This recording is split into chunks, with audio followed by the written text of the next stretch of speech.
يا ترى عربية عز المنوفي أحسن ولا مطعم عز المنوفي هو الأحلى؟ السلام عليكم ويا أهلا وسهلا بيكم في تاني فيديو من سلسلة يخلق من المطعم 40. أنا عارف إن هي السلسلة كان اسمها يخلق من الشبه 40، بس أنا غيرت الشبه دي خليتها مطعم أحسن. ما صاحب القناة بقى هعمل إيه؟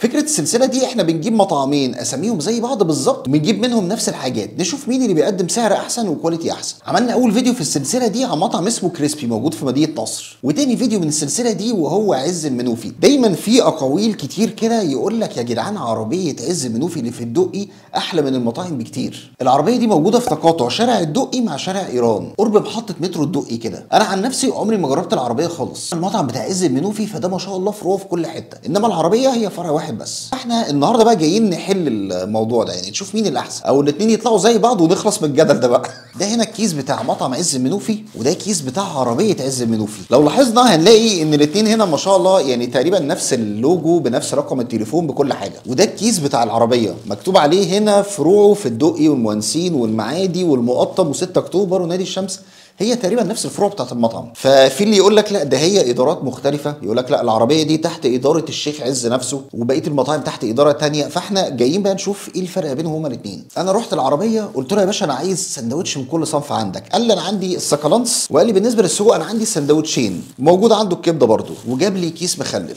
سندوتشين السجق مع الكبده مع السكالانس الاربعه عاملين 64 جنيه بالضريبه. مطعم عز المنوفي بقى عنده كل الاصناف، سكالانس وسندوتشين، ودي 3 سندوتشات، وكانوا الاثنين مربوطين مع بعض كده بورقه الاسترتش دي، بس انا ايه شلتها، وعلبه مخلل برضه. نفس الاربع سندوتشات بتوع العربيه هنا في مطعم عز المنوفي عاملين 71 جنيه. في كام سندوتش زياده كده انا جايبهم دول هنجربهم بره المقارنه يعني، وعشان تعرفوا برضه اسعار السندوتشات في مطعم عز المنوفي بقت عامله ازاي. الكبده بقى ب 17، السكالانس ب 18، 3 سندوتشات السجق ب 18 برضه، وسندوتش شرايح اللحمه الجديد ده ب 20. احنا هنسيب السكالانس ده على جنب كده، فخلينا نبدا باول حاجه وهو سندوتش السجق البلدي. السندوتشات بتاعت العربيه للاسف نسيت اساله سعر كل سندوتش فيهم عامل كام. سندوتش العربيه هنا هو حاطط لك صوابع السجق متقطعه حتت كده ومعاهم شويه طحينه، اما عز المنوفي هو حاطط صباع سليم كده وفي كذا حته متقطعه على سجق مفروم وفي فلفل اخضر، ده غير الخضار والطحينه برضه. خلينا نشوف سندوتش العربيه كده، بسم الله.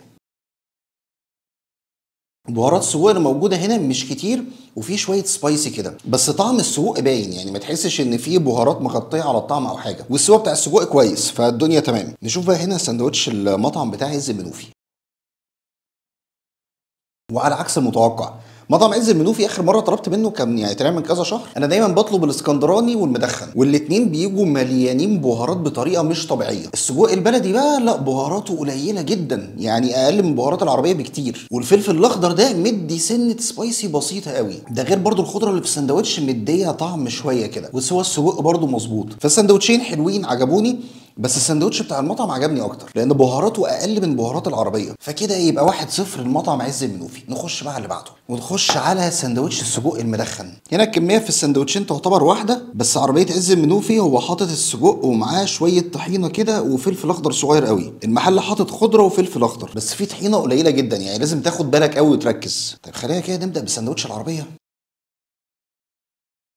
على عكس السجق البلدي لا هنا السجق بهاراته قليله قوي، وانا احب كده الصراحه. الفلفل الاخضر بقى الصغير ده قوي هو اللي مدي ايه تاتش السبايسي شويه كده مع تاتش الطحينه، فلا عامل شغل جامد الصراحه. طيب نشوف سندوتش كده بتاع المطعم.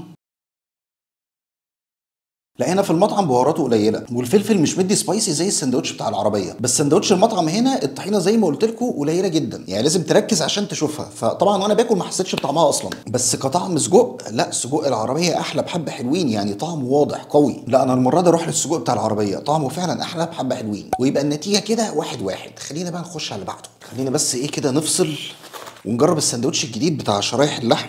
ده الكلام ده موجود في مطعم عز المنوفي، احنا بس هنفصل بيه ونرجع نكمل بقيه المقارنه تاني. ده بقى اغلى سندوتش هناك سعره 20 جنيه.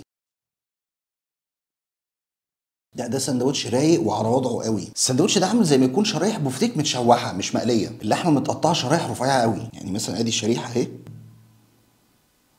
هو سبايسي شويه كده وطعمه حلو جدا، بس الطحينه اللي كانت محطوطه فيه كتير شويه، يعني ممكن بس يقللوا الطحينه عشان الواحد يحس بطعم اللحمه لان فعلا طعمها حلو قوي. فده برده سندوتش جامد. نخش بقى على سندوتش الكبده في المقارنه. جبنا سندوتشين الكبده. السندوتش بتاع عز المنوفي هي الكبده والطحينه وشكرا على كده، في بس واحده فلفل اخضر صغيره موجوده. كبده المطعم بقى معاها طحينه وخضره وفلفل اخضر. انا واحد للاسف بصراحه ماليش في الكبده، بس يعني ايه هنجرب كده ونشوف. ده كده السندوتش بتاع عربيه عز المنوفي. الكبده هنا ما بتشدش، طريه، السوا بتاعها مظبوط، بهاراتها برده مش كتير، وكميه الطحينه اللي موجوده كويسه. نشوف بقى الساندوتش بتاع المطعم.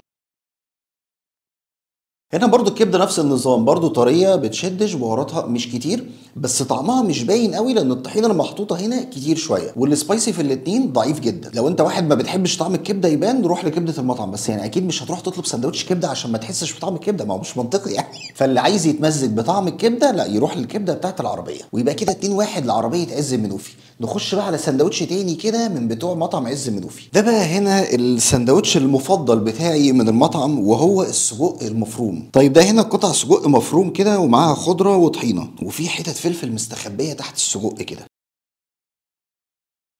انا دايما بحب شكل السجق المفروم خالص، لان السجق لما بيتفرم طعمه بيروح. هنا لا، طعمه قوي جدا، وفي شويه سبايسي كده، سبايسي مش كتير يعني بس حلو، بهاراته حلوه وكميه طحينه كويسه. فلا ده يعتبر يعني احلى حاجه لحد دلوقتي في المطعم ده، السندوتش المفضل بتاعي الصراحه. نخش بقى على اخر حاجه معانا، وهي السكالانس من المطعم والعربيه. هات لي بقى السكالانس ده كده. السكالانس ده حلاوه وقشطه ومربى وعسل، فالسندوتش ده يعتبر مكونات الاتنين زي بعض. خلينا بقى كده نشوف السندوتش بتاع العربيه. بينزل يغسل كده بقى.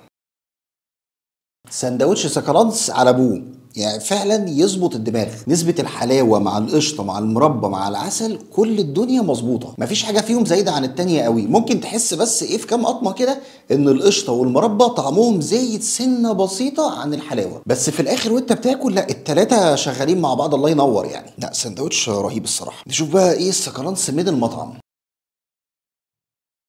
طب والله هو برضو سكالانس لطيف وكل حاجه، بس تحسه شويه اللي هو سندوتش قشطه ومربى، برغم ان كميه الحلاوه هي تقريبا نفس كميه الحلاوه اللي موجوده في سندوتش العربيه. فكان ممكن نسبه الحلاوه مثلا او كميتها تزيد شويه، او كميه القشطه والمربى تقل شويه، الميكس كان هيتظبط. مش معنى كده ان انا بقول على السندوتش وحش، لا هو حلو جدا وعجبني والدنيا تمام، بس لا سندوتش العربيه مظبوط اكتر. ويبقى كده 3-1 لعربيه عز المنوفي، والفايز معانا في المقارنه دي هي عربيه عز المنوفي. طيب رايي بشكل عام عن التجربه، نتكلم بصراحه شويه. انا كنت بسمع دايما ان عربيه عز المنوفي يعني مستواها في حته تانية واحلى من المطاعم بكتير، والمطاعم مستواها تعبان والكلام ده.